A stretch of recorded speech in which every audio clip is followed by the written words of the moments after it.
Hello, this is Pastor Deborah again, and welcome to another wonderful episode of my life called It's Time. It's here in the School of Light in the Kingdom of Agape Love Volume 1. Because there is a Volume 2 which is powerful, true personal stories of helping people in great darkness. This is story number 28. Called It's Time, and this is episode number 23. And we're picking up in another part of my story, because you must realize each of us has to spiritually die in our soul to our old self and become a new spiritual creature. We saw this in the movie called King David with Gregory Peck. When Gregory Peck, King David, had adultery with a married woman, Bathsheba, and killed her legal husband, Uriah, on the battlefield. The prophet came to King David and said, "This story you just told me, and the sentence for a man who stole a little lamb from another, that man must die." Well, King David went into the Holy of Holies. You can see this in the movie, Gregory Peck. And he confessed his sin, that he as an adult had become murderous and jealous, and obsessive, greedy, lustful, and murderous. And he killed someone who was innocent. And he asked the God of the Holy of Holies, as he laid his hands on the Ark of the Covenant, to kill that David, that had become so evil and wicked, and restore unto him the child that he was out in the fields with his father's sheep, where he could hear God's voice, where he knew God's presence. And a lightning bolt came. The old, evil, wicked David, in his soul, and his heart and his spirit, died. And the child was reborn, innocent and pure, in front of God's heart and eyes. You must understand there must be a sacrifice, a death, of the one who does evil. This is how Pastor Deborah became alive. Jan, who was evil and wicked in her soul and her life, which you've been hearing about her story, chose to die on a cross to save some Satanists.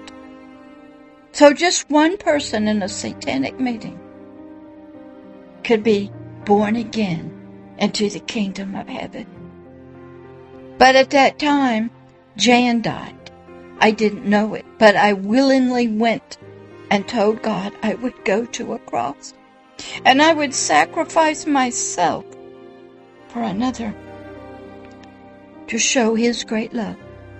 And when I did that, I didn't know, but years later, I learned the truth of that vow and oath that I took, and how Pastor Deborah, which took 2 years to bring forth into my soul from my spirit, to become planted and real. So let's pick up in this story. We're going to begin episode number 23. This is powerful, true story. I'm telling you my story so you will understand about death and resurrection, death and rebirth, and where it takes place. I was telling you my story about Deborah was arising and becoming the new spiritual identity of the spiritual person, the forever person, who I was, who would live on after death. And when all these attempts that Satan went after me failed, he went for the last big one, the major attack. He believed he could win, to be rid of this spiritual Deborah, to laugh in God's face about death and resurrection. so that the old, evil, wicked, sinful Jan would come back alive by my own will. Remember, Jan had made a vow that she was willing to freely die. Until you can get there in your soul, whoever you are, male or female, child, teenager, and you say that old me that has lived on this planet and done evil, wicked things, had evil, wicked thoughts, until you are willingly and will freely die unto God and allow God to rebirth your spirit into a new identity. Remember, I said I was willing to die in a satanic meeting on a cross, be killed alive, just to save one Satanist in obedience to God. Remember, God even asked an ancient Hebrew named Abraham, our great-grandpa, if he would take his only son, Isaac, to a mountain and kill him in obedience. This got played out again at the same mountain, same place, on a cross.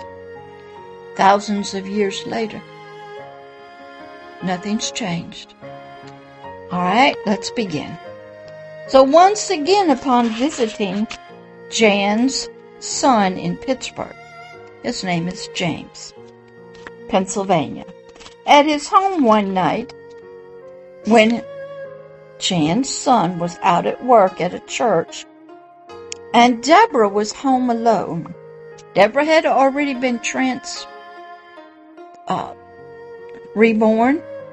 She even told her son in his kitchen that Jan was dead and no longer his mother.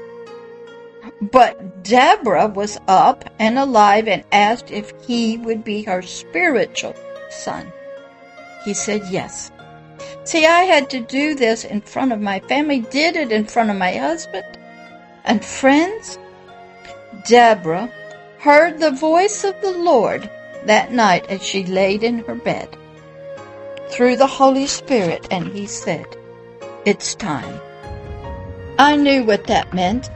Satan had petitioned the judge of the universe just now for the vow that Jan had made so many years earlier, 15 to be exact, that she would willingly give her life in one of his satanic meetings to save just one of his Satanists.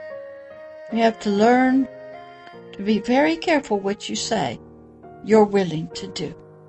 So I, Deborah, went to my bed and spiritually prepared myself to die. I knew when James, Deborah's son, would come home, he would eventually look for me, and I would be dead on my bed. I knew the autopsy would show and conclude that I had died of natural causes, and Satan would finally be free of me and my spiritual interference. Remember, he had been trying to spiritually stop me, probably since my early childhood. Tried to make me go crazy, mentally ill, have me raped, kidnapped, destroyed in my own family. And he'd been trying to do that even more since 1998. And it was now 2010. And he has had no spiritual luck at all. He's tried to kidnap me, poison me, give me a heart transplant, have me kidnapped from church, almost killed in my own home with a pair of scissors from someone I was trying to help. So when I was ready, I said to the Lord, "I'm ready, Lord." And off I went. My spirit, Deborah, went to a satanic meeting. I was spiritually placed inside of another physical body. I know this sounds too unbelievable, but there is a lot of spiritual travel going on both sides. Please read the book of Ezekiel. It will help you to see more clearly this spiritual event and many of the stories in Volume 2. Satan himself was there, and he himself was going to do the honor himself of finally killing me, this thorn in his side, this spiritual shepherd, mother, king, deliverer, and judge from the kingdom of heaven. A great movie to help see what this spiritually look like is the Chronicles of Narnia, The Lion, the Witch, and the Wardrobe. When the great lion, Aslan, goes willingly to sacrifice himself for the sins of Edward, a son of Adam, for being a traitor to Narnia and his family. After the White Witch came into the camp of the great lion and demanded her rights by the laws of Narnia, that the blood of a traitor belongs to her. And if she does not get that blood, all of Narnia will be destroyed by fire and water. She tells all there that they're mere human weapons of steel, would and could not deny her rights by the law of Narnia. Excellent, excellent information if you're listening. Then, in the scene where Aslan, the great lion, is bound and dragged up to the stone altar, and the hordes, the demons of the White Witch, are there, and they are her demons, who had come to watch and celebrate this death of the spiritual enemy that had been preventing them from their desired lust to rule all of Narnia and its lands and people and animals. This shows you something of what this satanic spiritual meeting I, Deborah, had been spiritually taken to in the spirit, what it looked like. Then the White Witch brings down the knife to slay the great lion.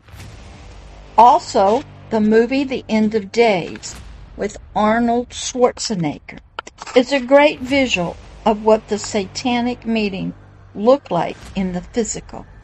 On New Year's Eve in New York City, when everyone was distracted at the dropping of the ball in Times Square, Satan and his followers were in an abandoned building in the basement, having their satanic meeting to consummate a sexual act with a girl who had been chosen since birth, and with a man who has also been chosen for Satan to inhabit, to bring forth a chosen child, the Antichrist, and to unleash all the demons out of hell, the bottomless spiritual pit of captivity and torture. The scene with the chanting and the candles is what it looked like in the physical. But spiritually, like the movie, The Lion, the Witch, and the Wardrobe, all at the stone altar of sacrifice of the great lion, Aslan. So Satan began gloating over his spiritual victory. He was finally to have, by the permission of the Judge of the universe, the Most High God himself, by the legal rights of the words, the vow freely given many years ago by Jan to God, that she would allow herself to be killed in one of his satanic meetings to prove her love and obedience to him and to save just one Satanist slave in the meeting. Remember, Jan had willingly said she would die to save just one Satanist. And Satan would freely sacrifice one of his many slaves to have me killed and off of planet Earth. Now I'm going to stop right there. And we'll pick up in the next episode. I don't want to get too far. This is so unbelievable. What my life was and still is. And you need to understand vows, sacrifice, God's heart, your enemy, and what goes on that you don't normally see with your earthly eyes. So you come back to the next episode number 24, and we'll pick up there. All right, this is Pastor Deborah. Bye-bye.